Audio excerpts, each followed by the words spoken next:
Shalom alaikum Bishim Habasiyah. Salam Aki. Aku kabarkan Injil keselamatan. Bapak Ibu yang dikasihi Tuhan, ketemu lagi dengan saya Evangelis Afraham Effendi Usman. Kiranya damai sejahtera dan sukacita surgawi turun atas kita. Nah, pada kesempatan kali ini Bapak Ibu, saya akan mengajak saudara semuanya untuk berpikir jernih.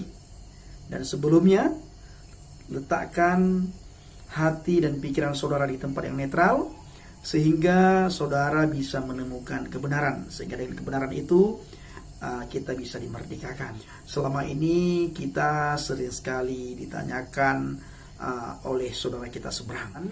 Saya mengajak para penginjil yang lain, Bapak Ibu, sesekali kita bertanya terhadap iman mereka, sehingga mereka juga tahu bahwa di dalam kitab suci mereka juga banyak hal yang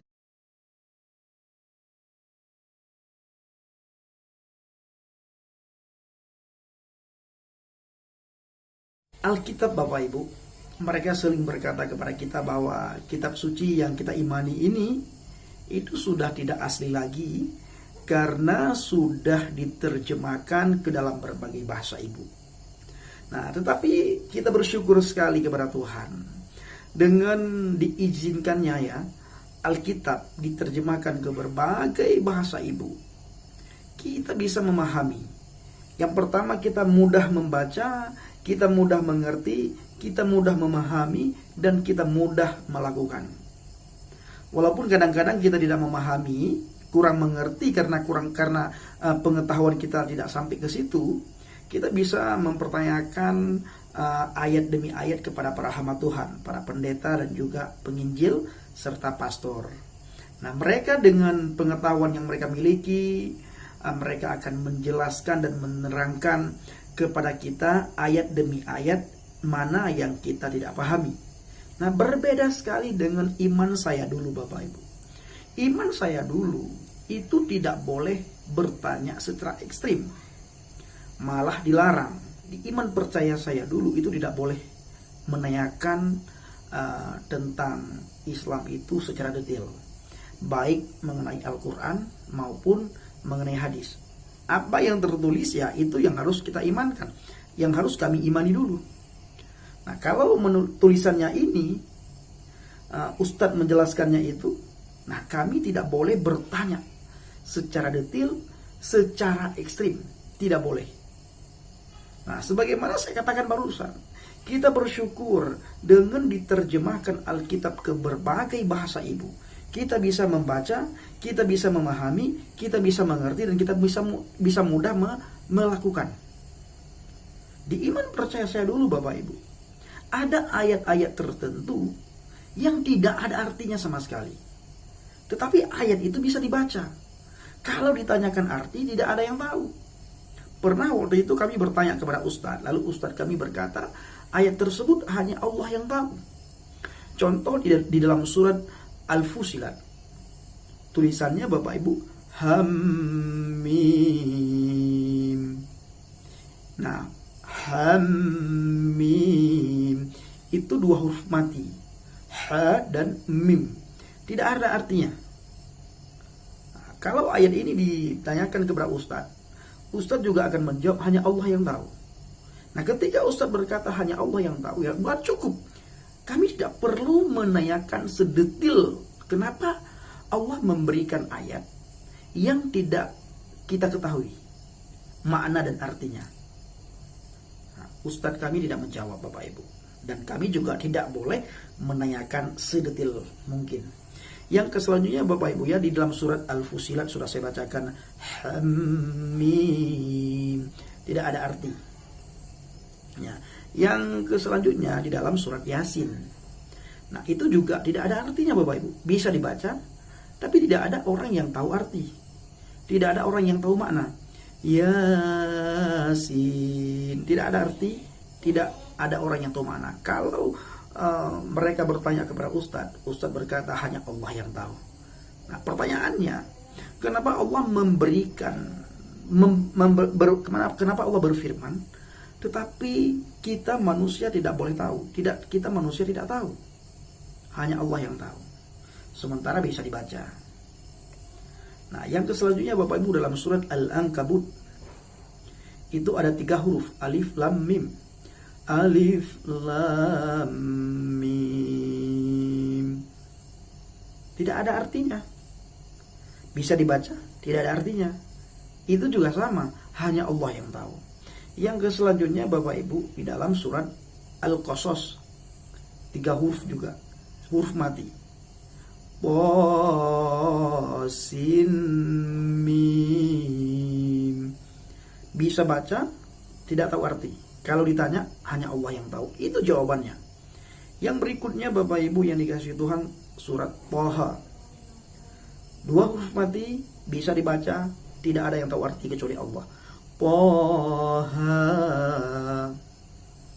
Nah, yang selanjutnya lagi adalah dalam surat Al-Maryam ayat 1. Di situ ditulis Thaha ya ain shad. Nah, bisa dibaca, tidak ada yang tahu. Kaf ha ya ain shad. Kalau ditanyakan kepada ustadz akan menjawab ayat tersebut hanya Allah yang tahu. Apakah begitu rahasia ayat itu sehingga tidak ada manusia yang tahu? Jangan coba-coba bertanya. Ustadz pasti akan menjawab hanya Allah yang tahu. Berarti ayat tersebut rahasia. Kalau ayat tersebut hanya Allah yang tahu, kenapa Allah berfirman dan tertulis di dalam Al-Quranul Karim? Yang selanjutnya Bapak Ibu dalam surat Hud, alif lam ra, sama. Bisa dibaca, tidak diketahui artinya, dan hanya Allah yang tahu. Dalam surat Yunus juga tertulis alif lam ra, hanya Allah yang tahu. Nah, selanjutnya dalam surat Al-A'raf, alif lam mim shad, hanya Allah yang tahu. Bisa dibaca oleh manusia, tapi tidak tahu arti yang dibacakan, dan yang mengetahui arti itu adalah Allah Subhanahu wa Ta'ala. Nah, sekali lagi jangan coba-coba bertanya. Alif lam mim, surat Ali Imran. Tidak ada yang tahu. Dalam surat Al-Baqarah juga begitu. Alif lam mim. Bisa dibaca, tidak tahu makna, tidak tahu arti. Nah, berbeda sekali dengan Alkitab. Maka saya berkata kepada teman-teman dan orang yang saya injili, di dalam kekristenan itu begitu hebat. Kekristenan itu, kitab suci bisa dibaca ke berbagai bahasa ibu, dan bisa dipahami, bisa dimengerti, mudah dilakukan. Tidak ribet, tidak ruwet. Kenapa? Karena kitab suci ada dalam bahasa Aceh, kitab suci ada dalam bahasa Nias, kitab suci ada dalam bahasa Chinese, kitab suci ada dalam bahasa Jepang. Kitab suci sudah, sebagaimana saya katakan barusan, sudah diterjemahkan ke berbagai bahasa ibu yang ada di negara ini, ke berbagai bahasa ibu. Tujuannya apa? Agar orang yang beriman kepada kitab suci bisa memahami apa yang diimani, bisa dimengerti apa yang dia baca. Maka di dalam kekristenan itu, kitab suci tidak pernah seorang pendeta mewajibkan untuk menghafal kitab suci. Nah, tetapi semua pendeta menegaskan harus kita lakukan apa yang tertulis di dalam kitab suci. Tidak wajib dihafal, tapi harus dilakukan. Ini adalah salah satu cara penginjilan saya. Saya menanyakan iman mereka. Saya mempertanyakan iman mereka. Karena selama ini mereka setiap hari, setiap waktu, setiap saat mempertanyakan iman kita. Dan yang mereka pertanyakan, yang mereka tanyakan adalah itu aja yang mereka tanyakan. Dan sehebat apapun jawaban kita, tanpa Roh Kudus yang menarik mereka, mereka juga tidak akan menerima Injil. Malah mereka menyangkal. Nah, sahabat channel Injil Kabar Baik Habaget, terus dukung pelayanan saya agar semakin hari semakin banyak jiwa dimenangkan, agar semakin hari semakin banyak orang-orang yang terbuka hatinya dan terbuka pikirannya untuk Injil. Semakin mereka menerima Injil, semakin mereka dekat dengan keselamatan. Dan semakin mereka menuju kepada keselamatan. Karena di dalam Injil ada satu pribadi yang menyelamatkan manusia, yaitu Yeshua HaMashiach, Yesus Kristus. Kiranya video ini bisa menjadi berkat bagi kita semuanya. Shalom alaikum Bishim HaMashiach. Salam Aki. Aku kabarkan Injil keselamatan. Bapak Yahweh, Bishim Adonai Yeshua HaMashiach, Ruach Kudus memberkati kita semua. Haleluya. Amin.